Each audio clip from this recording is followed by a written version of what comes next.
សួស្តីអ្នកទាំងអស់គ្នាអ្នកទាំងអស់គ្នាប្រើលេខទូរស័ព្ទហើយអត់ដឹងថាឆែកលេខទូរស័ព្ទហ្នឹងរបៀបណាព្រោះពេលខ្លះ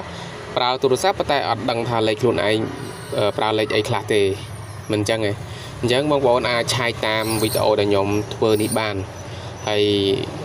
បច្ចុប្បន្នពេលដែលយើងទិញលេខគឺតែងតែមានអត្តញ្ញាណប័ណ្ណហើយអញ្ចឹងពេលដែលយើងប្រើលេខយើងមានអត្តញ្ញាណប័ណ្ណអញ្ចឹងយើងចង់ឆែកថាលេខហ្នឹងមានជាប់ជាមួយអត្តញ្ញាណប័ណ្ណអត់ឬក៏លេខហ្នឹងយើងទិញមកគ្រាន់តែប្រើធម្មតាអត់មានលេខអត់មានអត្តញ្ញាណប័ណ្ណអញ្ចឹងណាហើយមួយទៀតយើងចង់ឆែកលេខអ្នកដតីដែលគាត់មកទិញអីវ៉ាន់ឬគាត់ធ្វើអីផ្សេងយើងចង់ឆែកលេខអ្នកដតីហ្នឹងតើលេខហ្នឹងត្រូវជាមួយអត្តញ្ញាណប័ណ្ណគាត់អត់អញ្ចឹងយើងអាចឆែកតាមវីដេអូនេះបានហើយអត់ពិបាកទេអ្នកទាំងអស់គ្នាអញ្ចឹងអ្នកទាំងអស់គ្នាអាចឆែកនៅតាមវីដេអូដែលខ្ញុំបង្ហាញនេះបានបាទហើយការឆែកហ្នឹងគឺយើងអត់ចូលទៅកាន់ setting ទេយើងចូលទៅកាន់កន្លែងយើងចុចលេខទូរស័ព្ទបាទនេះកន្លែងនេះអ្នកទាំងអស់គ្នាកន្លែងយើងខលកន្លែងយើងតេណាហ្នឹងហើយកន្លែងនេះមកបាទ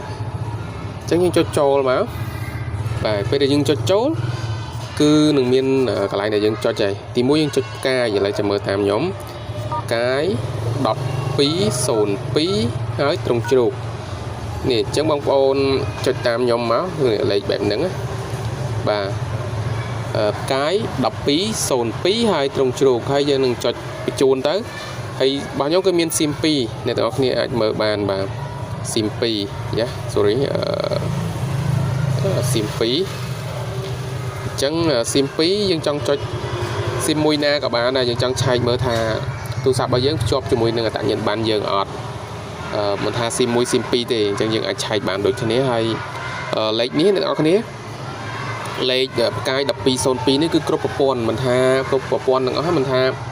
012 Smartphone Smart ឬក៏អីផ្សេងទេគឺយើងអាចឆែកបែបហ្នឹងទាំងអស់បាទឆែកបែបហ្នឹងទាំងអស់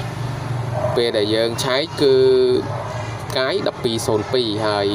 មិនថាប្រព័ន្ធទូរស័ព្ទមួយណាទេយើងអាចចុចលេខនឹងបានដើម្បីដឹងថាលេខហ្នឹងភ្ជាប់ជាមួយនឹងអត្តញ្ញាណប័ណ្ណអត់បាទអញ្ចឹងយើងចុចចូលទៅ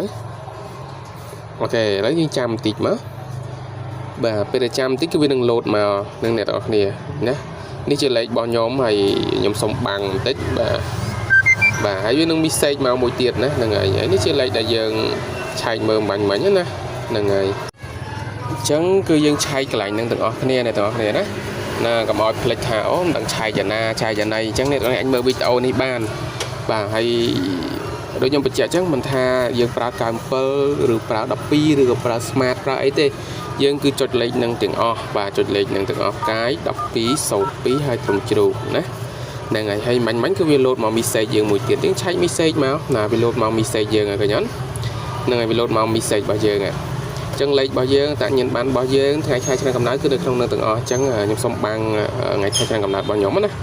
អញ្ចឹងវីដេអូគឺមានតែប៉ុណ្ណឹងដើម្បីបង្ហាញទៅកាន់អ្នកទាំងអស់គ្នាដែលអត់ទាន់ចេះឆែកលេខខ្លួនឯង